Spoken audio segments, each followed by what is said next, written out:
What started as a routine patrol in the Eastern Pacific would end with the most shocking discovery in maritime drug enforcement history.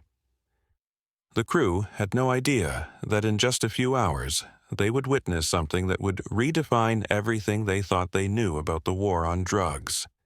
This is the story of a hunt that began with a single blip on a radar screen and ended with a moment so dramatic, so unbelievable, that it had to be captured on camera to be believed. June 18, 2019. Eastern Pacific Ocean. The morning sun cast long shadows across the deck of the Coast Guard cutter as radar operator Petty Officer Martinez stared at her screen, her coffee growing cold in her hands. Something was wrong. Very wrong. "Commander, we've got movement," she called out, her voice cutting through the salt-tinged air. Bearing 180 degrees, range approximately 3 nautical miles. Commander Jackson rushed to the radar console, his weathered face tense with concentration. After 20 years of hunting drug smugglers in these waters, he knew that sixth sense feeling, the one that told him they were about to make the catch of a lifetime. "What are we looking at, Martinez?" "It's unusual, sir. The signature is barely visible, moving at about 8 knots, staying just below the surface. Could be a semi-submersible." Jackson's eyes narrowed. In the past 3 months alone, they'd already intercepted 13 drug vessels in these same waters. But this one felt different. This one felt big. "All hands, this is the commander." His voice boomed over the intercom. "We have a potential narco-submarine contact. Battle stations prepare for interdiction. And Martinez, start recording. I want every second of this operation documented." The ship exploded into controlled chaos. Sailors sprinted across the deck. The helicopter crew fired up their engines and the boarding team checked their weapons one final time. This wasn't just another Coast Guard operation. This was a coordinated international effort involving U.S. Navy support and international partners. The stakes had never been higher. "Sir, we're getting a clearer picture," Martinez reported, her voice rising with excitement. "It's definitely a SPSS, self-propelled semi-submersible. And Commander, it's big, really big."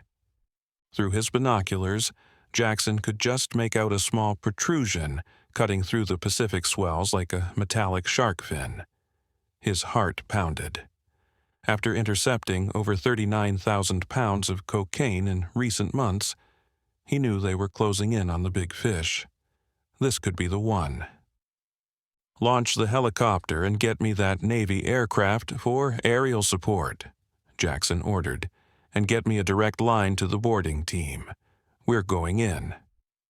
The Coast Guard helicopter thundered overhead, its infrared cameras locked onto the suspicious vessel below, while the Navy aircraft circled at higher altitude, coordinating the entire operation. From the air, the pilot's voice crackled through the radio. "Ghost 1 to command, we have visual confirmation. Navy aircraft confirms target positioning. It's attempting to dive deeper, but we can still track it." What followed was a deadly game of cat and mouse beneath the Pacific waves. The submarine's crew was pushing their vessel to its limits, diving to dangerous depths in a desperate attempt to escape. Through the sonar arrays, the Coast Guard could hear the submarine's engines straining, metal groaning under pressure it was never designed to handle. "Sonar contact, bearing 190, depth 60 feet and descending," the sonar operator reported. "They're trying to go deep, but the vessel's not built for it. Hull stress is increasing." The submarine zigzagged through the underwater terrain, using every trick in the book. But this wasn't a military submarine. It was a hastily constructed drug transport, and it was beginning to fail under the relentless pursuit. "Contact is surfacing," the pilot announced. "Repeat, target is emergency surfacing." This international coordination was what made the difference. Intelligence from multiple agencies had led them to this moment, and now American and Allied forces were working as one unified machine to take down what could be one of the largest drug shipments ever intercepted at sea. The camera operator on deck kept rolling, capturing every second of what was already shaping up to be an extraordinary operation. This footage would become crucial evidence, but more than that, it would document history in the making. In the cramped, suffocating interior of the submarine, panic had completely taken over. 4 men huddled around primitive controls, their faces pale with terror, sweat dripping in the oppressive heat. The air was thick with diesel fumes and desperation. "Nos están siguiendo," one of them shouted in Spanish, his voice cracking with fear. "They're following us. We can't shake them." "Mi familia," another cried out, thinking of his wife and children back home. "What will happen to my family if we're caught?" The cartel, they said they would. They all knew the horrible truth. Their families weren't just back home, they were being held hostage. These men weren't hardened criminals, they were desperate fathers and brothers, forced into this nightmare by threats against the people they loved most. The cartel had made it clear: complete the mission or watch your family suffer.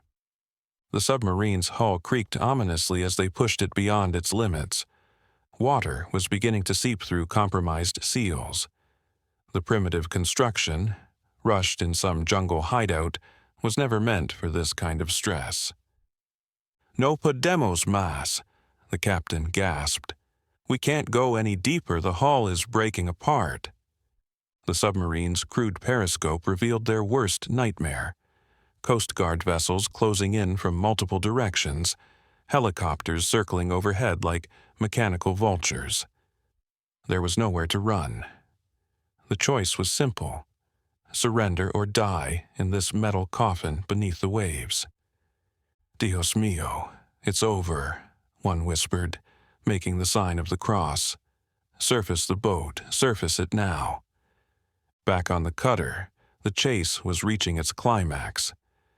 The submarine was trying desperately to stay submerged, but its aging engines and makeshift construction couldn't handle the pressure. "Commander, it's surfacing," Martinez announced, her voice electric with anticipation. Jackson grabbed his radio. "All units, target is surfacing. Boarding team, prepare for approach. This is not a drill." The gray-green hull of the submarine broke the surface like a mechanical whale, water cascading off its sides. It was massive, at least 80 feet long, clearly custom-built for this exact purpose. Jackson had seen plenty of these vessels before, but this one was different. This one was worth a fortune. "Alto, Guardia Costera," the boarding team's voice boomed across the water through their megaphone. "Stop your vessel immediately." But the submarine crew wasn't giving up without a fight.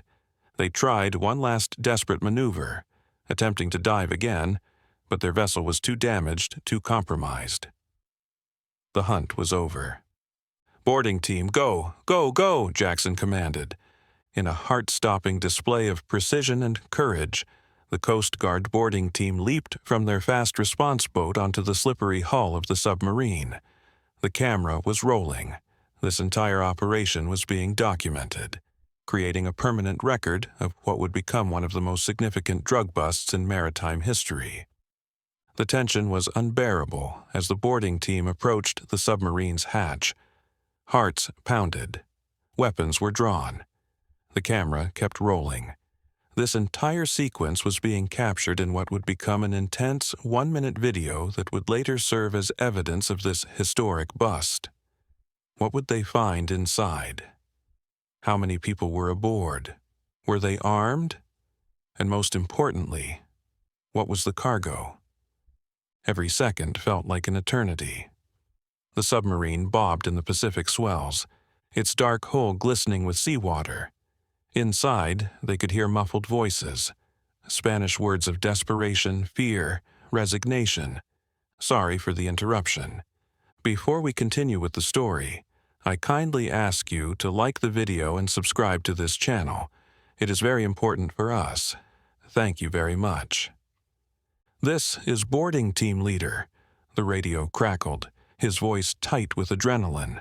We're at the hatch. Unknown number of suspects inside, preparing to breach. The silence was deafening. Jackson held his breath, his knuckles white as he gripped the radio. Martinez had abandoned her radar screen entirely, her eyes glued to the live feed. The entire crew stood frozen, knowing that in the next few moments everything could change. Lives hung in the balance. Careers would be defined. History was being written. "Breaching now," came the whisper through the radio. The hatch opened with a metallic groan that seemed to echo across the endless ocean. Time stopped. And there, blinking in the harsh Pacific sunlight like a man emerging from a tomb, was a human face. One of the submarine's crew, his hands raised in surrender. His eyes filled with a mixture of terror and relief. The camera captured every second of this historic moment, every line of exhaustion on his weathered face, every drop of sweat that told the story of desperation and defeat meeting the face of justice. This brief glimpse of a person emerging from the technological depths would become the climactic moment of the entire operation video, the moment when the hunter finally came face to face with the hunted. 4 suspects in custody, the boarding team reported. "Commander, you need to see this cargo hold." What they found inside defied belief. The submarine's interior was packed, floor to ceiling, with bricks of pure cocaine. 177,000 pounds of it. Street value, $232 million. "Jesus Christ," whispered one of the boarding team members, his voice barely audible over the radio. "I've never seen anything like this." The cocaine was meticulously packaged, stacked like deadly building blocks from floor to ceiling. Each brick was wrapped in waterproof plastic, stamped with cartel logos, symbols of death and destruction that would have flooded American streets with poison. "Start the count," Jackson ordered, but his crew was already mesmerized by the sheer scale of the discovery. This wasn't just a drug shipment. This was enough cocaine to supply entire cities for months, enough to destroy countless lives, enough to fund years of cartel operations and violence. The boarding team leader's voice came through the radio, heavy with the weight of what they'd discovered. "Commander, we're looking at enough drugs to kill thousands of people, thousands of families destroyed. This is what we've been fighting." But the submarine itself told an even more shocking story. This wasn't just any vessel. It was a $2 million custom-built submarine that the cartel would abandon after this single mission, treating it as disposable despite its enormous cost. Built in some hidden jungle facility by experts from Russia and Pakistan, this technological marvel represented the sophisticated evolution of drug trafficking into something resembling military operations. "My God," Jackson whispered, staring at the live feed from inside the submarine. "We've got the mother lode. We've just prevented a catastrophe." This wasn't just a drug bust. It was a devastating blow to the entire trafficking network. The submarine alone had cost the cartel nearly $2 million to build in some hidden jungle facility, constructed by experts from Russia and Pakistan, equipped with advanced technology and operated by men whose families were being held hostage to ensure their compliance. Later, during interrogation, the truth would emerge. These 4 men weren't hardened criminals. They were desperate fathers and sons, forced into this deadly game by cartels who had threatened their loved ones. The submarine they operated was one of dozens, part of a vast underwater network smuggling tons of drugs toward American shores. "This is just the beginning," Jackson told his crew as they watched the submarine being towed to port. "In the past 3 months, we've intercepted 14 vessels and seized 39,000 pounds of cocaine and 933 pounds of marijuana. Total street value, $569 million. But this single bust, this one submarine, represents almost half of that entire operation." The implications were staggering. If one submarine could carry $232 million worth of drugs, how many more were out there, ghosting through the Pacific's depths? How many had already reached their destinations? As the sun set over the Pacific, painting the sky in brilliant oranges and purples, Commander Jackson stood on his ship's bridge, watching the captured submarine disappear into the distance. This victory was significant, but the war was far from over. Somewhere in the depths of the ocean, more ghost submarines were making their deadly journey north, carrying their poisonous cargo toward American shores. The hunt would continue tomorrow, and the day after that, and the day after that. Because in the endless battle between law enforcement and the drug cartels, there are no final victories, only the next chase, the next catch, the next chance to keep these deadly substances from reaching the streets of America. The ghost submarine had been caught, but how many more were still out there, invisible beneath the waves, carrying their cargo of death toward an unsuspecting shore? The answer to that question would have to wait for another day, another hunt, another dramatic chase across the endless Pacific. Did you enjoy this story? If criminals threatened your family, would you do what they said to keep them safe? Let us know in the comments below. If you like the story, subscribe to this channel and leave a like. Sometimes good people do bad things because they have no choice. Thanks so much for listening. See you in the next video. Have a great day.